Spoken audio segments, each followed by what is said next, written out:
Hi everybody, Adam here. Today we're taking a look at Lego set 10277, Crocodile Locomotive.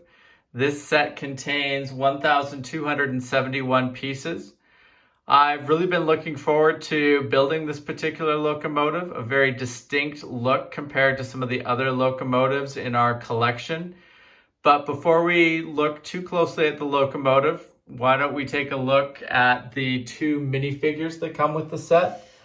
Really like these minifigures. I think they've got a really great torso print on them there. Like the shirt with the pockets and some of the details they've put in there to make it look like the shirt's a little wrinkled and has some texture. And you can see the print carries on to the back here. Really nicely done. So, a couple of nice figures to have with the locomotive here. They come with the toolbox and the wrench as well.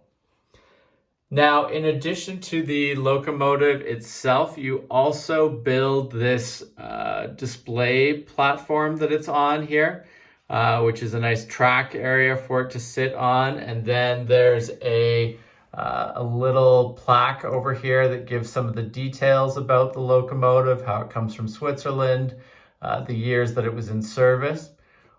All really cool. It's a nice sticker. Really like having those little display plaques on builds that I'm going to be displaying on my shelf. The unfortunate thing is ideally this is a locomotive that you wouldn't display on your shelf. And, unfortunately out of the box, it does not come with the motors or battery box that you need to run it on your layout. Now, I'll be doing another video as I get some power and motors going for this and start to have it running around our layout.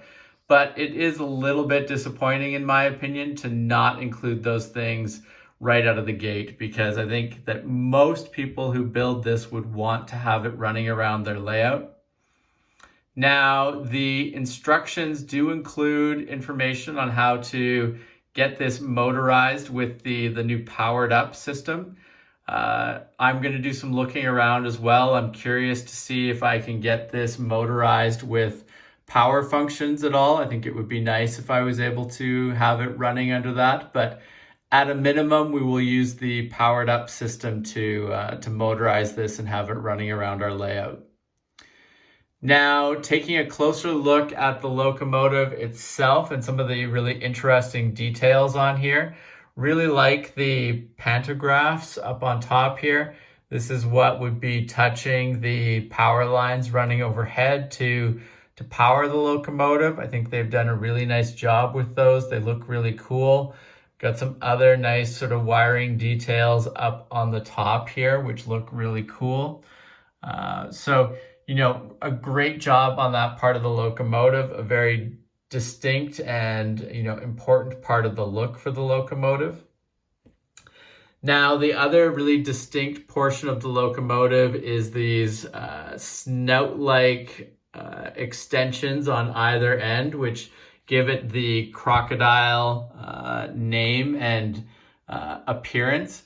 And I think they look really cool. Overall, it's a really great shape to the locomotive. Really nice job there. And, I think once it's motorized, it should look really cool with these bars on the side here. So as the wheels go around, you'll see those moving, the rods there. And I think that will really add to the look of the locomotive.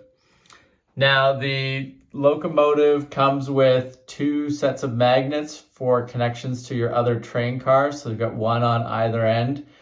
So I'll use those for now, but I will want to upgrade those to the new connectors that I'm using from Brick Model Railroader, so that I've got a consistent method of connecting all my trains across the collection. But overall, a really cool looking train.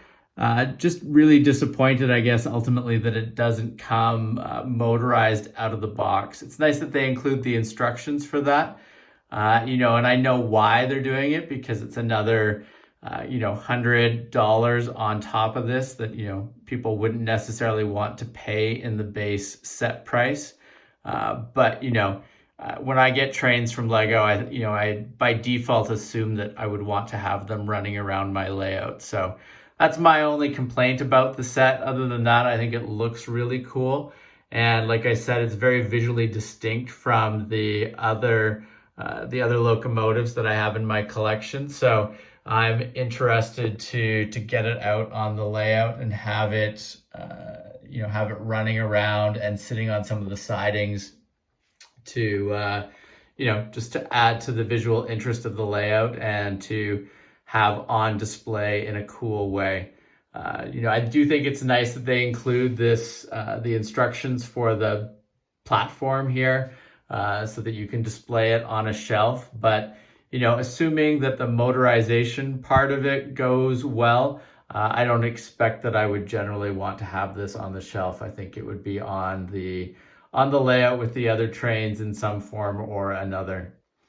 So that concludes our look at Lego set 10277, Crocodile Locomotive. Overall, really happy with the look of this locomotive. I think it's very visually distinct and cool. And the only real drawback, as I mentioned, is that it does not come with the parts out of the box that you need to motorize it. So, as I mentioned, I will do some motorization of this in the future, so keep an eye out for that. We will do another video with the, getting the motor in there and having it run around the layout. And we'll start with powered up, and we'll see from there whether, it's worth it to try to get the power functions in there.